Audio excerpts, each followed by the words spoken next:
SAP S/4HANA is the biggest stock in the market, and it promises to deliver this amazing new experience. We had the old ERP systems for the last 20 years, and SAP S/4HANA is a change. From Capgemini perspective, we have a vision how to actually deliver this amazing experience, and it is the renewable enterprise. And the renewable enterprise is the ability to adopt fast and agile to an ever-changing speed of technology. Swedish market, what does this renewable enterprise mean for us? Well, it means we have a second chance, right? For the last 20 or 30 years, we have been trying to optimize the way we work on an old kind of platform.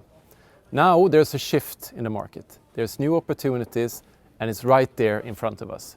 We just need to make sure that we have a core that is really standardized and simplified, because that will give us the opportunity to build around it in the peripheral area. So when thinking about the renewable enterprise, it's really essential that you start with the why. And when you have defined the why, you also need to talk about the what. So what should be part of this renewable enterprise? And then thirdly, you talk about how do we get there? And this journey can start from many angles.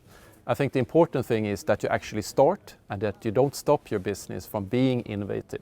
So for the Swedish market, independent of industry, there's an opportunity here now to even accelerate the innovation that we're doing. Let us help you get started on your way to a renewable enterprise.